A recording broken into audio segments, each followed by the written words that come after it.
Conversas de Sucesso. Apresentação: Rogério Mendelski. Bom dia, ouvintes! Estamos começando mais uma audição do nosso Conversa de Sucesso, que tem o oferecimento de IBS, Arquitetura e Conservação Predial. Construiu ou aumentou o seu imóvel e não tem carta de habitação, não averbou no registro de imóveis? A IBS realiza esse serviço. Faça uma consultoria com a arquiteta Yara pelos telefones 35 16 7701 e 991 747157, que é o WhatsApp. A nossa equipe de trabalho hoje, na Central Técnica e na mesa de áudio, o Geórgio Latino Brum, Luciano Pepão Vargas e Cleiton Lopes. A produção do programa é do Otto Bed, a gerência de jornalismo Rafael Sequim e a direção geral Claudinei Girotti. Estamos na frequência de 101,3 e no site radioguaíba.com.br. Nossa convidada de hoje, para conversar um pouco aqui conosco, é a advogada Rafael Wibeling. Nós vamos falar de um assunto que, se não preocupa agora, vai preocupar daqui a um tempo: aposentadorias do INSS e todos os meandros de uma aposentadoria. Então, com a palavra, doutora Raquel Wibeling. Doutora Raquel, bom dia, prazer em recebê-la aqui. Bom dia, Rogério, bom dia aos que nos acompanham, sempre um prazer participar, agradeço o convite. E como a gente já falou em outras ocasiões, a aposentadoria é uma coisa que todo mundo vai precisar, mas claro, a gente nunca se preocupa no tempo certo, né? Exatamente, é isso aí, né? E com a modernização, com a informatização, com a digitalização, com o mundo digital, facilita ou continuam os mesmos percalços para uma pessoa se aposentar no INSS, doutora Raquel? Então, Rogério, para a gente que trabalha com isso, facilitou, porque antes a gente tinha o sistema de chegar no INSS às 5 da manhã, pegar uma senha, entrar... Então, essa parte, para a gente que trabalha, realmente facilitou. Mas para o segurado, para o trabalhador que precisa se aposentar, na verdade, o que não era fácil ficou pior. Porque, infelizmente, a gente tem muitos dados errados no INSS, a dificuldade de acessar o sistema, anexar documentos, saber qual o pedido que tem que fazer, agendar uma perícia quando é o caso. Então, todas essas situações, para quem não está habituado a fazer, é uma situação bastante difícil, porque não deixa de ser um processo. Claro. E o acesso a, por exemplo, faltou um documento, o INSS abre uma coisa que nós chamamos de exigência. Eu tenho clientes que procuram a assessoria e dizem: tá, mas o que é exigência? Como é que eu faço isso? Onde é que eu consigo esse documento? Claro. Então, realmente, é um procedimento que deveria, aliás, ter ficado mais rápido, porque, infelizmente, o INSS segue bastante demorado, mas deu uma agilizada para a gente conseguir fazer o processo. Isso deu uma ajudada. A senhora falou algo bem interessante logo na abertura do programa aqui. Todo mundo vai se aposentar um dia, mas ninguém se interessa muito. Aconteceu o meu caso, por exemplo, eu acredito que seja especial. Desde que eu comecei a trabalhar, eu nunca botei fora um documento, a carteira assinada. A minha aposentadoria ocorreu em 48 horas. Eu levei tudo aquilo que eu entrei no... Olha, você precisa ter 35 anos de contribuição, ainda não tinha o limite de idade. Eu me aposentei com 57 anos, mas com 35 anos e 4 meses de contribuição. Eu levei lá, 48 horas depois já estava acreditado no fim do mês a minha aposentadoria. Então, é uma questão de organização também, não é? Sim, sem dúvida. Vou te dizer que da nossa época, a gente trabalhou em mais de um lugar. Então, cria aquela confusão de tem carteira, não tem guia, tem carnê, porque a forma de contribuição mudou. Então, qual é a regra? Se o INSS não tem a informação, é minha obrigação de segurado comprovar que eu fiz. Claro. Então, isso gera bastante dificuldade. Até em ações judiciais, a gente vê que a comprovação do pagamento de tal competência, como eles chamam, que é tal mês... não está no INSS, eu tenho que apresentar uma carteira de trabalho, eu tenho que apresentar a guia, o carnê antigo. Então, Se as pessoas separarem, aquela história de separa a pastinha do apartamento, separa a pastinha da aposentadoria. Claro. Porque sim, se levar tudo aquilo fica mais fácil. Fica bem mais fácil. Fica. E agora não tem mais carteira do trabalho física, né? Isso, é só digital. Isso facilita ou complica? Facilita, mas às vezes ela tem Tem falhas, não? Tem falha, ela é omissa. Tem situações, se a pessoa tem a carteira física, guarda. Sem dúvida. Porque tem contratos que não aparecem na digital, que são tão antigos que não aparecem. Então isso, pra gente que trabalha com o INSS, é muito comum de acontecer e a gente aprende a fazer uma busca no xadrez. Porque falta um dado na digital, então tem que procurar de papel, eu tenho que buscar um carnê, eu tenho que ver uma declaração de algum lugar. Para tu teres ideia, teve cliente que eu tive que usar foto de placa de agradecimento de um hospital. Olha só. Para comprovar que ele trabalhava lá. Porque, como eu contei no meu caso, eu peguei a era totalmente analógica. Exato. Agora, já tem aposentadorias que estão nessa fase, nessa mutação digital do analógico para o digital. Essa sim talvez complica um pouco realmente, né? Você tem uma parte da carteira, outra parte é digital. Exatamente. A reunião dos documentos é um pouco complicada. E o INSS, por exemplo, a gente tem um cliente que tem nítida inscrição, cada trabalhador deveria ter uma só. Eu já vi cliente com 6. Meu Deus. E aí o que acontece? Tu vai lá fazer uma pesquisa, parte das contribuições desapareceram. Elas não desapareceram, elas estão em outra inscrição. Então, quanto mais elemento eu tiver, mais documento, por exemplo, apareceu um período de carteira que não está lá. Eu apresento a carteira e o INSS atualiza. Então, por isso até são vários procedimentos, não é só chegar e pedir a aposentadoria. Eu tenho que ver se todas as contribuições estão lá, se estão anotadas da forma certa, se tem atividade especial, se tem alguma redução de tempo por algum motivo. Então, toda essa análise anterior me leva aos documentos que eu preciso e ao pedido. Mas, sem dúvida, o processo eletrônico, como a gente chama, que é o digital, agora ainda está meio atrapalhado, vamos dizer assim.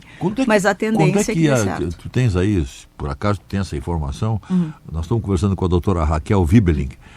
Quando é que começou o processo de digitalização? Quantos anos? 10 anos, 15 anos? Eu acho que é uns 10 anos já, mas 100% digital faz um pouco menos. Deve fazer uns 5, 6. Não, na pandemia a gente já estava com ele digital. Que seria, então, sem errar, 2015? Porque a gente estava naquela época, podia ir ao INSS e podia fazer o eletrônico, e as pessoas usavam pouco o eletrônico, era mais escritório. Então, mas sim, não, aos 10 anos sim. Eu queria fixar uma data porque a geração que começou a trabalhar em 2015, o primeiro emprego em 2015, esse emprego já é um registro digital, então. Sim, sim. Então, daqui a 30 anos, daqui a 35 anos, essa pessoa, se mantiver uma atualização, que seria de vez em quando dar uma olhadinha como é que está a situação, vai facilitá-lo daqui a 35 anos, daqui a 30, 35 anos. Vai. O que tu falou é uma verdade. As pessoas não consultam o sistema. A gente usa a senha do eGov para tudo. A gente analisa tudo. Olha a carteira de motorista. Mas é só entrar no site do INSS e olhar a quinista, bem grande ali. Dá uma olhadinha no que tem ali. No INSS com a senha do GOV, o CPF e a senha do GOV. Brasil.gov, né? Isto. Abre o site do INSS, é Meu INSS. Meu INSS, isso. Entra ali em quinis, que é como se fosse um extrato de banco. Vai trazer tudo que a pessoa tem de contribuição. E dá uma conferida se tem tudo certinho. Então, isso está facilitado, então? Com certeza. Coisa que você não conseguia fazer antes. Não, antes tinha que pegar impresso. Na vida analógica, você tinha que ir lá no posto, pegar uma agência, senha. Hoje eu posso. Mas, então, vamos fazer um guiazinho aí. Primeira coisa, no celular, abre Brasil.gov. Isso, entra no site do INSS. É Meu INSS. Tá, mas aí ele vai pedir Aí a senha, GOV. GOV, né? Isso, aí CPF, senha, GOV. Tá, porque aí, a partir daí, no celular, ele sabe da vida dele. Exatamente. Tá, não, é importante, o Otto está colocando para mim aqui.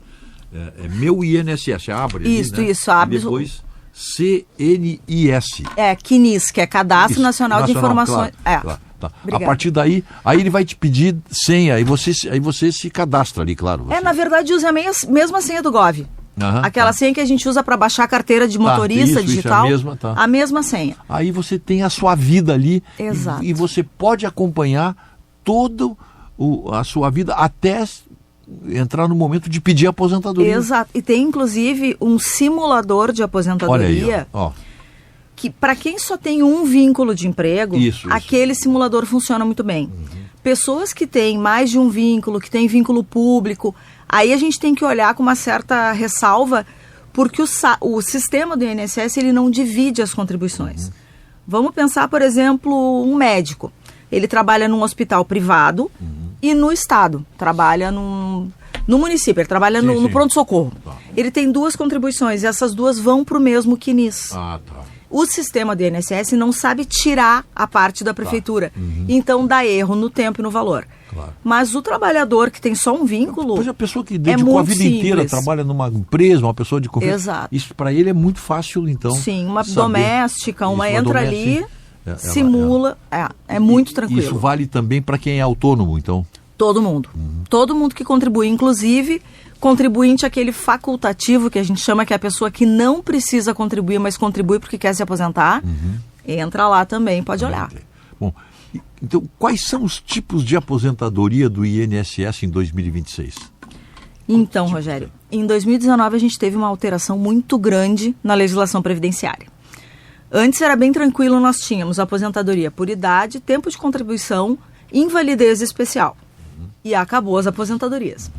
Em 2019, com a alteração, foram criadas diversas regras e várias delas de transição, que é o quê? Para não prejudicar quem já vinha contribuindo e ter que contribuir por um tempo muito maior, por exemplo. A regra geral hoje qual é? Idade e tempo de contribuição. Para quem começou a contribuir antes da mudança da legislação, antes de 2009... Os requisitos são... 2019. 2019, eu estou com 9 na cabeça. Não, só para... Comecei a trabalhar em 2015. Eu sempre citar isso aí. Né? Homens, 65 anos de idade, 15 anos de contribuição. Então vamos ver. Se eu aposentei em 2015, 65 anos de idade. De idade, isso, claro. E 15 de contribuição. 15 de contribuição. Então tá. E mulheres, 62 anos de idade, 15 de contribuição também. Então comecei a trabalhar em 2015, em 2030 eu tenho 15 anos de contribuição. Isso, se já tiver a idade... E tenho 68 anos, eu posso pedir aposentadoria? Pode. Mas claro que é proporcional a contribuição, né? É que todas hoje em dia são proporcionais, porque hoje em dia como é que é feito o cálculo? Pega tudo que a pessoa tem de contribuição a partir de julho de 94, faz uma média... E dessa média, na grande maioria, a gente tem uma exceção, que é uma aposentadoria de transição. Mas a grande maioria é 60% da média, ou seja, soma tudo, chegou em 100. Eu tenho direito a 60 e mais 2% a cada ano que eu tiver acima do mínimo. Por exemplo, nesse exemplo, aqui. 15 anos, se ele tem 30, eu tenho direito a mais 30%, porque eu tenho 15 anos além, vezes 2, 30. Aí ele ganharia 90% da média. E por que acontece casos... Estamos conversando aqui com a advogada especialista em aposentadorias e, enfim, em sistema social, a advogada Raquel Wiblin. Por que acontece, por exemplo, o sujeito chegou, cumpriu tudo certinho, tantos tempo de serviço, você tem direito a 10 salários mínimos. Mas 10 salários, as pessoas lá calculam o salário mínimo atual. Não é esse salário mínimo, né? É o de referência. Qual é a diferença que tem aí? Eu não sei. É que, na verdade, hoje, o benefício do INSS não é mais calculado em relação ao salário mínimo. Pois é. Então tá aí. Então isso gera uma grande dificuldade, porque antigamente se contribuía sobre salários. Exatamente. Assim. E aí vem aquela ideia, o meu pai fala muito isso comigo. Minha filha, eu contribuía sobre o número máximo de salários e agora eu ganho pouco. É isso aí. Esse é um caso grande. Muito comum. Muito comum, né? Porque quem começou a contribuir há muito tempo atrás, a geração de vocês começou a contribuir muito cedo. Eu comecei a contribuir sobre 20 salários. E depois passou para 10. Passou para 10, né? Exatamente. E aí desvincularam do salário mínimo. Porque se a gente for olhar o histórico, a gente só teve um período que o cálculo do benefício era favorável ao segurado. Qual era? A época que a gente considerava os últimos 36 salários. O que era favorável, mas era extremamente injusto. Porque imagina, tu contribuiu a vida inteira no mínimo. Chega nos últimos 3 anos, que a gente sabe quando tu contribui no máximo. Te aposenta pelo máximo. E o resto, o sistema vai pagar um valor que tu não contribuiu. Claro, que você não tem o fundo, não fez o aporte. Aporte, o cálculo atuarial é meio falso, né? Porque você não projeta. E por isso que foi suspensa essa forma, porque não tinha como manter. Agora é média.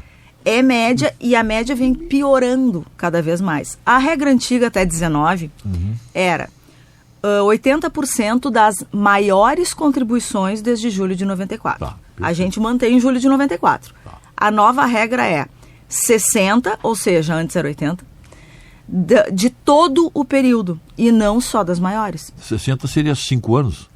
Isso, e de todo o período. Os últimos 5 anos. E todo o período é o quê? Geralmente, quando a gente começa a contribuir, a gente contribui por um valor baixo. Claro. A forma de cálculo anterior excluía as contribuições mais baixas. Então, a gente perdeu de 2 lados. No percentual e na consideração do período contributivo. Hoje é os últimos 5 anos. Não, é que hoje, na verdade, eu ganho 60% da média de tudo desde julho de 94. Tá, dos últimos anos, então. Isso, por exemplo, o exemplo que tu deste de 2015, faz a média de 2015 para cá, soma tudo que tem, baixa ou alta, faz a média, dessa média a pessoa tem direito a 60%. 60%, tá. E aí soma 2% por cada ano. Tá, então em 2015, agora soma tudo e dá um valor X, estabelece em cima disso aí 60%. Exato. E para cada ano mais 2%, é isso? Exatamente. Cada ano que tiver além do mínimo que a lei exige, mais 2%. Tá. E qual é o teto hoje? Vamos atualizar eu acho que é 857. 8 mil? Eu acho que se eu não me engano, é 8 mil e alguma coisa. Eu acho que é 857. Então tá, esse é o teto hoje, máximo. Hoje. Isso, Se eu cumprir todas as regras atuais estabelecidas, o máximo atual, que chega é aquilo ali. Eu recebo 8.157. Isso. Tá? Então realmente não dá os tais dessa salário, aquela imaginação. Não. Acabou isso aí. E na verdade, Rogério, para a pessoa conseguir chegar no teto, tem que fazer força.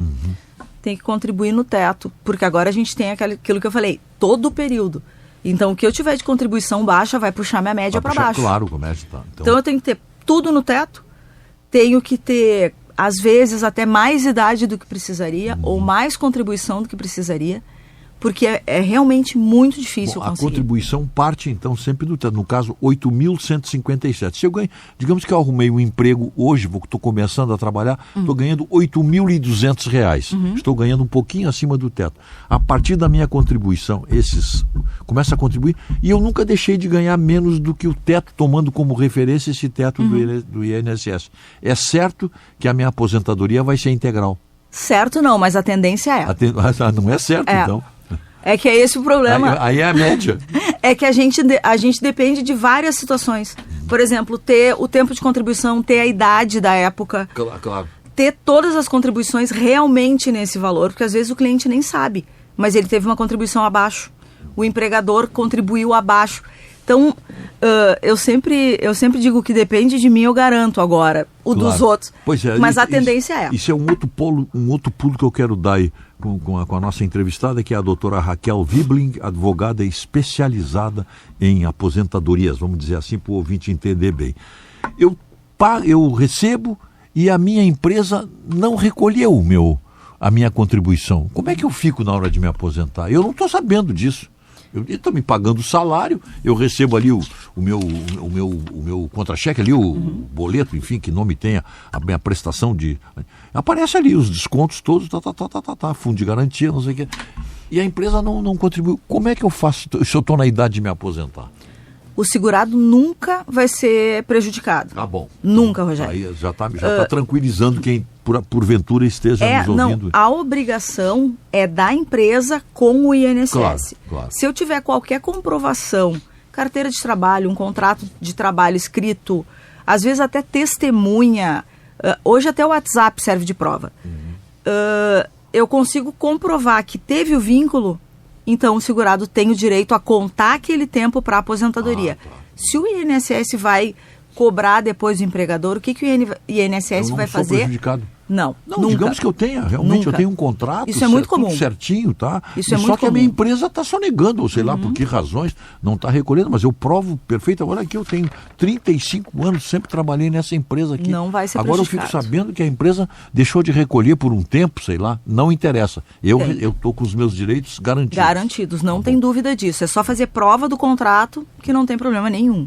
Tá, e agora outra pergunta. E quem nunca contribuiu para o INSS pode se aposentar? Não, isso é uma pergunta muito comum. Pois é, né? Claro, não. A gente tem um tempo mínimo de contribuição, que é 15 anos. 15 anos, então isso é o mínimo. eu largo de 15 anos. Tá. Só que quem nunca contribuiu e tem alguma situação especial, tem o que a gente chama de BPC, que é o Benefício de Prestação Continuado. BPC, tá. O que é o BPC? Ele é um benefício assistencial. Ele não é uma aposentadoria, uma pensão. Então, a legislação prevê para pessoas que se encontram em situação de vulnerabilidade. Então, o que a lei prevê? Eu tenho 2 requisitos para ter direito a esse benefício. Um é ter 65 anos ou mais, ou ter alguma deficiência. E o segundo requisito é ter uma renda familiar per capita de menos de um quarto do salário mínimo. Eu até anotei aqui o valor para não me... Aqui. Hoje seria mais ou menos R$405 por pessoa da família. Então eu faço o quê? Eu pego todo mundo que tem na família, naquele grupo familiar, somo o que eles ganham, divido pelo número, tem que dar até 405. Até 400. Esse valor a gente consegue relativizar um pouco, porque tem situações que o grupo ganha um pouco mais, mas tem que, por exemplo, comprar fralda, comprar algum suplemento alimentar, claro, que o governo não participa, não despende. E aí a gente consegue fazer essa relativação. Então, se a pessoa for, por exemplo, do espectro autista, tiver fibromialgia, eu anotei algumas doenças aqui que são muito comuns, diabetes grave, fibromialgia, espectro autista, esclerose múltipla, alguns tipos de cardiopatia, quando elas são graves, AIDS, fibrose cística, Parkinson. Então, a gente tem várias situações que o principal é a pessoa não tem condições de manter a subsistência dela. Ela não consegue trabalhar, não consegue exercer uma atividade, precisa da ajuda de outras pessoas. Então, ela precisa desse auxílio assistencial. E essa é a base do BPC. Então, a pessoa nunca contribuiu, ela não tem carteira de trabalho, ela não tem nada. Mas ela tem direito a uma ajuda do governo nessas situações. No caso, é bem específico, é um benefício. Né? Isso, um benefício assistencial, como a gente chama. Não tem nenhuma ligação com aposentadoria. Nada. Ela só é concedida pelo INSS. Mas os requisitos, os critérios são completamente diferentes. Bom, e...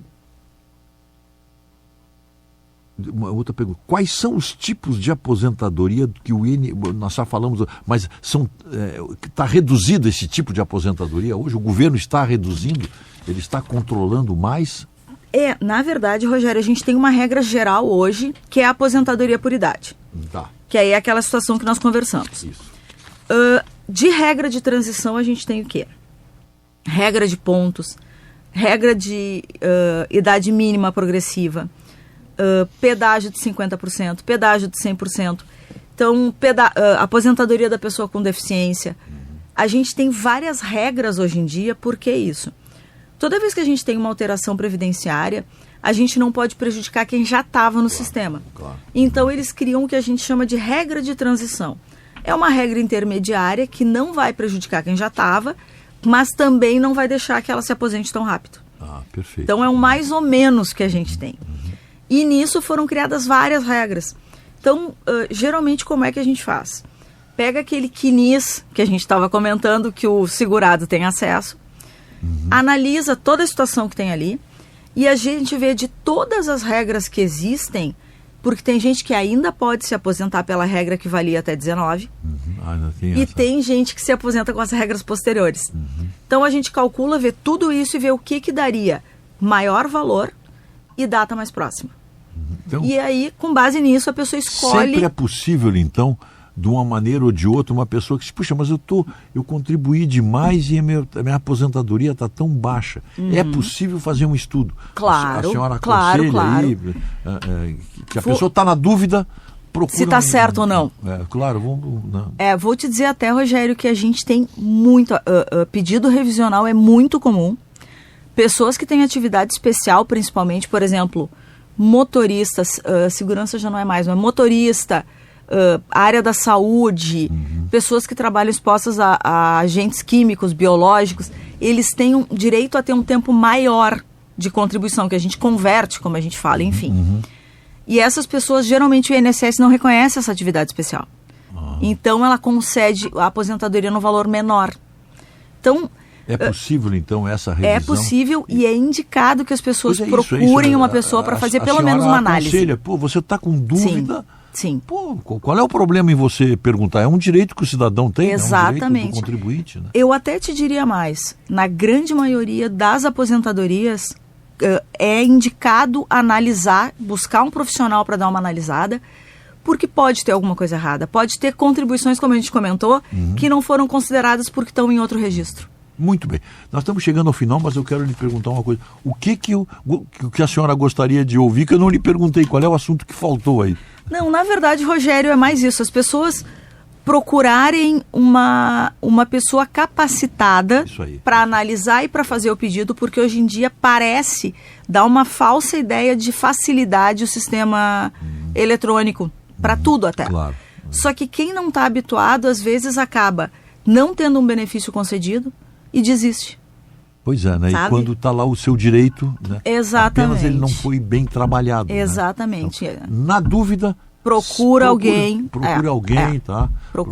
Procura a doutora Raquel, que ela vai ajudar, como ela está dando um conselho para todos os nossos ouvintes aqui do Conversa de Sucesso. Doutor, mais alguma coisa ainda que eu deixei? Tem mais um minuto aqui, que a senhora gostaria de dar um recado aí, por gentileza. Vamos repetir então aquilo que já faz tempo que a gente vem falando. Que as pessoas não acreditem em mensagem, cobrando taxa, pedindo valor, dizendo urgência. Advogado hoje em dia, para terem uma ideia, estou há mais ou menos 2 anos sendo alvo de golpe.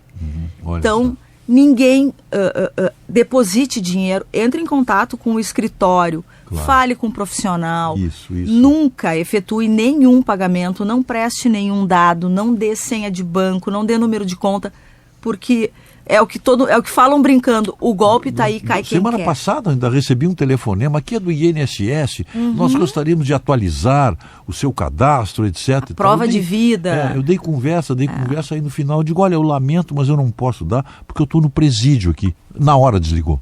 E eles pedem, hoje em dia eles chegam ao ponto de fazer chamada de vídeo. Isso aí para poder fazer a leitura facial. Cada vez mais a técnica do golpe. Eu paguei net que não existia. Eu digo porque eu já caí também. Então, sabe, a gente tem que cuidar. Cuidado, né? Não aceite, ligou, diz que é do INSS, desliga ou então dá conversa pro vigarista que está no telefone. Mas não forneça o INSS não nada. Liga, o banco não liga, Receita Federal não liga, Tribunal de Justiça não liga. Ninguém liga. Então, quem está nos ouvindo, não caia nessa conversa. Exatamente, desconfie sempre. Doutora Raquel Wiberling, muito obrigado mais uma vez pela sua presença, os ouvintes devem ter gostado aí, qualquer coisa aí, não sei se nós podemos deixar um telefonema no ar. Qual é o seu telefone, doutora? Quem está nos ouvindo aqui quer falar com a senhora. O telefone de escritório, para quem tiver alguma dúvida, alguma necessidade, é 3232 1718. Olha aí que número fácil. Que a gente pode esclarecer dúvidas que venham a surgir, qualquer situação, a gente pode dar uma ajudada. Muito bem, então a continuidade desse programa está nesse telefone aqui, 3232 1718, doutora Raquel Wiberling. Muito obrigado, doutora, mais uma vez pela sua contribuição. Conversa de Sucesso está chegando ao final. E tivemos o oferecimento de IBS Arquitetura e Conservação Predial. Telefones 35 16 7701 e tem o WhatsApp, 991 7471 57. Bom dia, bom fim de semana, até segunda-feira. Você ouviu Conversas de Sucesso.